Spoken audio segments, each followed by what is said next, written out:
दोस्तों नमस्कार, आप सभी का स्वागत है आपके अपने चैनल गोल्डन पाठशाला में। प्यारे बच्चों, इस वीडियो में राष्ट्रीय means cum merit scholarship exam Hindi में बात करें तो राष्ट्रीय आय एवं योग्यता आधारित छात्रवृत्ति परीक्षा 2023-24 के लिए विज्ञान का पेपर हल करेंगे। प्यारे बच्चों, ये पेपर हमने लिया है मध्य प्रदेश NMMS एग्ज़ाम 2021 की परीक्षा से। प्यारे बच्चों, आपके प्रीवियस ईयर क्वेश्चन पेपर से हूबहू प्रश्न पूछे जाते हैं, यानी कोई भी चेंजिंग नहीं होती है, सेम उसी प्रकार से प्रश्न पूछ लिया जाता है। तो आप सभी लोग वीडियो को लास्ट तक बिना स्किप किए हुए ज़रूर देखिएगा। एक एक क्वेश्चन को अच्छे से समझिएगा, जो इम्पोर्टेंट फैक्ट हो उसको लिखने का प्रयास करिएगा और हम आपको एक क्वेश्चन के सहारे कई क्वेश्चंस व्याख्या के रूप में बताएंगे, तो आप लोग उसको लिखते चलिएगा। आइए देखते हैं, पहला प्रश्न आपकी स्क्रीन पर है। क्वेश्चन कहता है कि घास में एक विशेष प्रकार का कार्बोहाइड्रेट पाया जाता है जिसे मानव द्वारा पचाया नहीं जा सकता। वह किस प्रकार का कार्बोहाइड्रेट होता है? तो जो अंग्रेजी माध्यम से बच्चे हैं वो इधर आपको अंग्रेजी में लिखा मिल जाएगा, आप इसको पढ़ सकते हैं। उसके बाद आंसर आप कमेंट सेक्शन में लिखिएगा। तो ऑप्शन आपके पास हैं, ग्लूकोज होता है, सेलुलोज होता है, लैक्टोज होता है, फिर माल्टोज होता है। तो प्यारे बच्चों, इसका राइट आंसर हो जाएगा सेलुलोज। जो है ये एक विशेष प्रकार का कार्बोहाइड्रेट होता है जो इंसान उसको नहीं पचा सकता है। इसके बाद है नेक्स्ट क्वेश्चन 2 नंबर, लाइकेन में इनके बीच का सहजीवी संबंध होता है। लाइकेन में इनके बीच का सहजीवी संबंध क्या होता है? ऑप्शन है आपके पास, जीवाणु एवं विषाणु, प्रोटोजोआ और जीवाणु, कवक और जीवाणु, या फिर शैवाल और कवक। तो राइट आंसर बच्चों इसका है कवक एवं शैवाल। D answer the right answer हो जाएगा। नेक्स्ट क्वेश्चन है 3 नंबर, इनमें से किसमें ध्वनि की गति अधिकतम होगी? तो ऑप्शन आपके पास हैं, निर्वात, गैस, ठोस या फिर द्रव्य। अगर आप रेगुलर वीडियो हमारा देखते हैं तो इन क्वेश्चंस के आंसर आपको बहुत ही आसानी से पता चल गए होंगे। तो ऑप्शन आपका सही हो जाएगा सी ऑप्शन। ठोस में जो है सर्वाधिक गति होती है, द्रव में ठोस से कम होती है, गैस में द्रव से भी कम होती है। अगर बात करें निर्वात की, तो निर्वात में ध्वनि की चाल होती ही नहीं, जीरो हो जाती है। 4 नंबर क्वेश्चन की बात करते हैं, तो विद्युत धारा को किसमें मापा जाता है? ओम, एम्पियर, डेसिबल या फिर कूलम्ब। तो राइट आंसर बच्चों सही है बी ऑप्शन। एम्पियर में जो है धारा को मापा जाता है, एम्पियर धारा का मात्रक होती है। इसके अलावा बात करें ओम, ओम बच्चों ये प्रतिरोध का मात्रक होता है, इसको ध्यान रखिएगा, लिख लीजिए आप इस जगह। डेसिबल जो होती है ये होती है ध्वनि की तीव्रता मापने के लिए। यहाँ पर कूलाम होना चाहिए, तो कूलाम बच्चों आवेश का मात्रक होता है, आप इसको ध्यान रखिएगा। चारों ऑप्शन आपको बता दिए हमने। नेक्स्ट क्वेश्चन की बात करते हैं, साधारण मानव में गुणसूत्रों की संख्या कितनी होती है? तो यहाँ पर बच्चों संख्या दी गई है 44, 46, 45 या फिर 47। तो राइट आंसर 46 जो होते हैं गुणसूत्र होते हैं साधारण मनुष्य में। अगर बात करें जोड़ी की, तो 23 जोड़ी होते हैं, आप इसको ध्यान रखिए, कभी कभी जोड़ी में भी दे देता है। नेक्स्ट क्वेश्चन है 6 नंबर, मानव शरीर के किस अंग की हड्डी सबसे लंबी होती है? तो सबसे लंबी हड्डी बताओ किस अंग की होती है, बताना है। तो ऑप्शन है आपके पास, जांघ की हड्डी, कान की हड्डी और हाथ की हड्डी, पसलियों की हड्डी। तो राइट आंसर बच्चों हो जाएगा जांघ की जो हड्डी होती है वो सबसे लंबी होती है, जिसको फीमर कहते हैं। क्या कहते हैं? फीमर कहते हैं, सबसे लंबी हड्डी। इसका नाम भी कभी कभी पूछ लेता है। अगर सबसे छोटी हड्डी की बात करें तो कान में पाई जाती है और इसका नाम है स्टेपी। क्या नाम है? स्टेपी इसका नाम है, तो आप इसको भी याद रखिएगा। नेक्स्ट क्वेश्चन की बात करते हैं 7 नंबर, उदासीनीकरण क्रिया में क्या बनता है? तो उदासीनीकरण अभिक्रिया में बच्चों क्या होता है? लवण और जल बनता है। तो ए ऑप्शन आपका सही जवाब हो जाएगा। नेक्स्ट क्वेश्चन की बात करते हैं 8 नंबर, ऊर्जा का नवीकरणीय स्रोत कौन सा है? अर्थात ऐसा स्रोत जिसको हम बार बार प्राप्त कर सकें, प्रकृति में असीमित मात्रा में उपलब्ध हो। तो पेट्रोल, डीजल और कोयला ये तो सीमित मात्रा में है, ये कुछ दिन के बाद नष्ट हो जाएंगे, तो बचा हमारा वायु। तो राइट आंसर हो जाएगा डी ऑप्शन। नेक्स्ट क्वेश्चन की बात करते हैं, तो 9 नंबर क्वेश्चन कहता है कि नाइट्रिक अम्ल का सूत्र है। तो नाइट्रिक अम्ल का सूत्र क्या होता है? H2SO4, HCl, HNO3 या फिर AgNO3। तो राइट आंसर है बच्चों, राइट आंसर सी ऑप्शन हो जाएगा। HNO3 आपका जो है नाइट्रिक अम्ल है। अगर ए ऑप्शन की बात करें तो इसमें ये सल्फ्यूरिक अम्ल दिया गया है H2SO4, HCl आपका हाइड्रोक्लोरिक अम्ल दिया गया है। तो आप इन तीनों ऑप्शंस को याद रखिएगा, आप लिख सकते हैं इसको। और नेक्स्ट क्वेश्चन की बात करते हैं, प्रतिजैविक पदार्थ एंटीबायोटिक किसके द्वारा खोजा गया था? तो ये खोजने वाले बच्चों थे Alexander Fleming. A option is the right answer. Next question की बात करते हैं। 11 नंबर प्रश्न कहता है कि सोडियम और पोटेशियम धातु को बहुत अभिक्रियाशील होती हैं, कहाँ रखी जाती हैं? तो ये क्रियाशील धातुएं होती हैं, इनको बच्चों मिट्टी के तेल में रखा जाता है। डी ऑप्शन आपका सही जवाब हो जाएगा। नेक्स्ट क्वेश्चन की बात करते हैं। 12 नंबर, दूध में कौन सा अम्ल पाया जाता है? वेरी वेरी इंपॉर्टेंट क्वेश्चन है, आप इसको रट लीजिए। दूध में पाया जाने वाला अम्ल बच्चों होता है लैक्टिक अम्ल। बी आंसर सही है, आप इसको समझिएगा। नेक्स्ट क्वेश्चन की बात करते हैं। 13 नंबर, और ये कहता है बच्चों कि इनमें से किसका सर्वाधिक ऊष्मीय मान प्रति कैलोरी होता है? तो लकड़ी, पेट्रोलियम, एलपीजी या फिर हाइड्रोजन। तो कल के ही वीडियो में हमने आपको जो है प्रैक्टिस सेट के अंतर्गत करवाया था, तो इसका आंसर हो जाएगा डी ऑप्शन हाइड्रोजन। ठीक, हाइड्रोजन का सर्वाधिक ऊष्मीय मान होता है। नेक्स्ट क्वेश्चन की बात करते हैं। 14 नंबर, मासिक धर्म से ग्रसित लड़कियों को इससे भरपूर भोजन खाने की सलाह दी जाती है। वसा से भरपूर, प्रोटीन, फास्फोरस और आयोडीन या फिर लौह तत्व और कैल्शियम। तो राइट आंसर बच्चों सही जवाब हो जाएगा डी ऑप्शन, लौह तत्व और कैल्शियम से भरपूर जो भोजन है उसको खाने की सलाह दी जाती है। 15 नंबर क्वेश्चन कहता है कि जंग किसका ऑक्साइड है? तो जंग बच्चों होता है लोहे का ऑक्साइड। लोहे पर ही जंग लगता है, और लोहा जब वायु और जल के संपर्क में आता है तब उस पर क्या है, मूर्छा लग जाता है, जिसको जंग कहते हो। और वही आपका क्या है, लोहे का ऑक्साइड है, लौह ऑक्साइड। ठीक है। नेक्स्ट क्वेश्चन की बात करते हैं। 16 नंबर प्रश्न कहता है कि धात्विक ऑक्साइड की प्रकृति क्या होती है? कल के वीडियो में हमने इसको बता दिया था।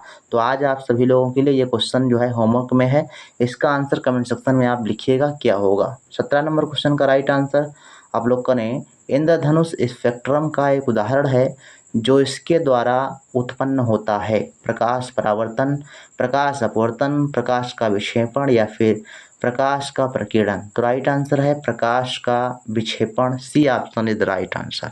मतलब प्रकाश के विक्षेपण के कारण ही इंद्रधनुष बनता है। 8 नंबर क्वेश्चन की बात करते हैं। त्वरण किस प्रकार की राशि है? तो त्वरण बच्चों इसमें आपका दिशा और परिमाण दोनों होता है, तो आपका बी आंसर सही हो जाएगा। अदिश और सदिश राशियों से एक क्वेश्चन आपका मिलेगा। 19 नंबर क्वेश्चन है, इनमें से थर्मोसेटिंग प्लास्टिक का उदाहरण क्या है? प्लास्टिक, बैकेलाइट, पीवीसी या फिर पॉलीथीन। तो जो थर्मोसेटिंग प्लास्टिक होता है वो बी ऑप्शन बैकेलाइट होता है, ध्यान रखिएगा। और नेक्स्ट क्वेश्चन की बात करते हैं। 20 नंबर, वायुमंडल में मुख्यतः जिस भाग द्वारा पादप कार्बन डाइऑक्साइड प्राप्त करते हैं वह कौन सा है? जड़, तना, पुष्प या फिर पत्तियों। तो पत्तियों के द्वारा ही क्या है, पौधे कार्बन डाइऑक्साइड प्राप्त करते हैं। डी ऑप्शन सही है। 21 नंबर क्वेश्चन है, बुझा हुआ चूना होता है। तो बुझा हुआ चूना कौन सा है? ऑप्शन आपके पास है CaO, CuO या फिर NaOH, या डी ऑप्शन है CaOH का होल ट्वाइस।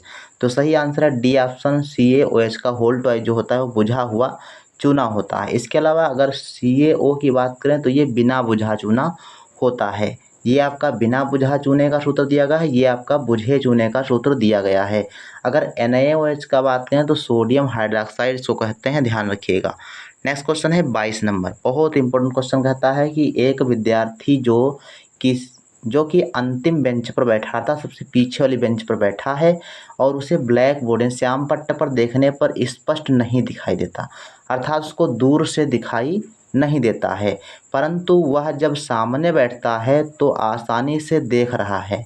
वह किस दृष्टि दोष का परिणाम है? तो इसका बच्चों राइट आंसर हो जाएगा डी ऑप्शन, निकट दृष्टि दोष। अर्थात उसको निकट से वस्तु जो है दिखाई देती है लेकिन दूर से नहीं दिखाई देती, तो उस अवस्था में निकट दृष्टि दोष होता है, और इसके निवारण के लिए अवतल लेंस का प्रयोग किया जाता है चश्मे में। ध्यान रखिएगा, ये प्रश्न आपसे पूछता है कि निकट दृष्टि दोष दूर करने के लिए चश्मे में कौन सा लेंस लगाते हैं? तो अवतल लेंस लगाते हैं। पादप जगत और जंतु वर्ग की वो प्रजातियां जो केवल किसी विशेष क्षेत्र में पाई जाती हैं, तो विशेष क्षेत्र की जब बात करेगा तो आपको लगा देना स्थानिक प्रजाति। बी आंसर आपका सही जवाब हो जाएगा। अगर ये कहे कि ऐसी जनजातियां जो कुछ दिन के बाद नष्ट हो जाएंगी या लुप्त प्राय हो जाएंगी, तो वो आपकी हो जाती हैं विलुप्त प्राय जातियाँ, समझ में आई बात, या संकटाग्रस्त प्रजातियों के अंतर्गत आती हैं। 24 नंबर क्वेश्चन की बात करते हैं, कौन सी गैसें अम्ल वर्षा के लिए जिम्मेदार होती हैं? तो ये बच्चों होता है सल्फर डाइऑक्साइड और नाइट्रोजन डाइऑक्साइड। सल्फर डाइऑक्साइड में SO2 और नाइट्रोजन डाइऑक्साइड यानी NO2, ये दोनों गैसें ऐसी होती हैं जो अम्ल वर्षा के लिए जिम्मेदार होती हैं, और इस अम्ल वर्षा के कारण जो ताजमहल है या बड़ी बड़ी इमारतें हैं उनके रंग जो है फीके पड़ रहे हैं, अर्थात उनका क्षरण हो रहा है। 25 नंबर क्वेश्चन है, नियत चाल से गति करने वाली वस्तु का दूरी समय ग्राफ होता है।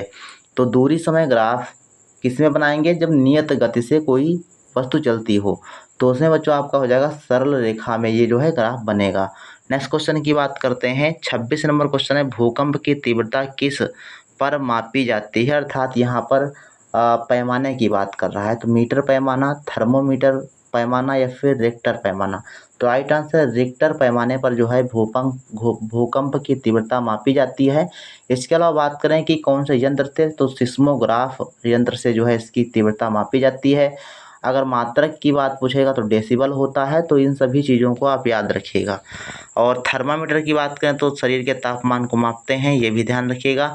और 27 नंबर क्वेश्चन कहता है कि विटामिन के का क्या कार्य है? तो विटामिन के बच्चों जो होता है वो रक्त का थक्का बनाने में सहायता करता है। डी आंसर आपका बिल्कुल सही जवाब हो जाएगा। इसके अलावा देखो स्वस्थ मसूड़ों के लिए, तो स्वस्थ मसूड़ों के लिए विटामिन सी का यूज करते हैं, आप इसको भी ध्यान रखिएगा। आँखों को बचाना, अर्थात विटामिन जो है ए की कमी से रतौंधी रोग होता है, तो इसमें अगर विटामिन ए दिया होता तो आपका ए ऑप्शन सही होता, आँखों को बचाना। इसके अलावा क्वेश्चन नंबर 28, डीएनए की क्रियात्मक इकाई क्या है? डीएनए आपको पता होगा, डीएनए और आरएनए, तो इसकी कार्यात्मक इकाई क्या होती है? तो जीन्स होती है। ठीक, बी ऑप्शन आपका सही जवाब हो जाएगा। नेक्स्ट क्वेश्चन है 29 नंबर, आँख के किस भाग पर प्रतिबिंब का वस्तु का प्रतिबिंब बनता है? तो आँख के उस भाग पर जिस पर प्रतिबिंब बनता है वो कौन सा भाग है? कॉर्निया, दृष्टिपटल, आँख की पुतली या आइरिस? सही जवाब है बी ऑप्शन, दृष्टिपटल। नेक्स्ट क्वेश्चन की बात करते हैं, 30 नंबर क्वेश्चन में जो दिया गया है कि इनमें क्या एक गैर संपर्क बल है? अर्थात बिना संपर्क के ही बल लग जाता है। गुरुत्वाकर्षण, मांसपेशीय बल या फिर घर्षण बल? डी ऑप्शन इनमें से कोई नहीं। तो गुरुत्वाकर्षण जो बल होता है वो बिना संपर्क के लगता है। यानी मान लो कि किसी वस्तु को हम ऊपर फेंकते हैं तो वो नीचे ही आती है। ठीक, तो नीचे आती है तो उसके संपर्क में तो कुछ है नहीं, लेकिन फिर भी वो नीचे आ जाती है। इसका मतलब है कि ये असंपर्क बल उस पर लग रहा है। ठीक, इसके बाद है नेक्स्ट क्वेश्चन की बात करते हैं, 31 नंबर, एक अश्वशक्ति समान है, यानी अश्वशक्ति में कितने वाट होते हैं? तो राइट आंसर 746 वाट, सी ऑप्शन सही जवाब हो जाएगा। एक अश्वशक्ति में 746 वाट होते हैं। 32 नंबर क्वेश्चन है कि प्रकाश की किरण जो किसी सतह पर पड़ने पर टकरा कर वापस लौट आती है, तो अभिलंब, आपतित किरण, परावर्तित किरण या फिर अपवर्तित किरण? तो राइट आंसर 32 नंबर में जो हो जाएगा आपका डी ऑप्शन, परावर्तित किरण। परावर्तित किरण का मतलब यही होता है कि मान लो यह समतल दर्पण है और इस पर कोई किरण आई और उसके बाद परावर्तित होकर पुनः वापस लौट गई, तो उसका परावर्तन हो गया। ठीक, तो वो परावर्तित किरण हो जाएगी, डी ऑप्शन सही जवाब हो जाएगा। नेक्स्ट क्वेश्चन की बात करते हैं, नाभिकीय क्रियाओं में किसका उपयोग ईंधन के रूप में किया जाता है? तो नाभिकीय क्रियाओं में बच्चों यूरेनियम का जो है प्रयोग करते हैं, बी ऑप्शन आपका सही जवाब हो जाएगा। 34 नंबर प्रश्न कहता है कि धातु के तार में विद्युत धारा का प्रवाह किसके कारण होता है? तो धातु के तार में विद्युत धारा का प्रवाह जो बच्चों होता है इलेक्ट्रॉनों के माध्यम से होता है, सी ऑप्शन सही जवाब हो जाता है। नेक्स्ट क्वेश्चन है 35 नंबर, समस्थानिक परमाणु में क्या समान होता है? तो समस्थानिक जो होते हैं उसमें प्रोटॉनों की संख्या जो होती है वो समान रहती है, तो ए ऑप्शन आपका बिल्कुल सही जवाब हो जाएगा। तो आप सभी लोगों को ये वीडियो कैसा लगा और 35 में से आपके कितने क्वेश्चन सही हुए हैं आप लोग कमेंट सेक्शन में ज़रूर लिखिएगा। और इसी प्रकार से और वीडियो देखने के लिए हमारे चैनल को सब्सक्राइब करें। आप लोग वीडियो तो बहुत ही अच्छे से देखते हैं लेकिन हमारे चैनल को सब्सक्राइब नहीं करते, तो आप लोग जो है चैनल को सब्सक्राइब कर लीजिए, आपको अच्छी से अच्छी जानकारी मिलेगी और बहुत ही बेहतर तरीके से आपको NMS एग्ज़ाम की तैयारी करवाई जाती है। तो आप लोग जो है हमारे चैनल का सपोर्ट करें, साथ ही अपने दोस्तों के साथ वीडियो को शेयर करें, वीडियो को लाइक करें।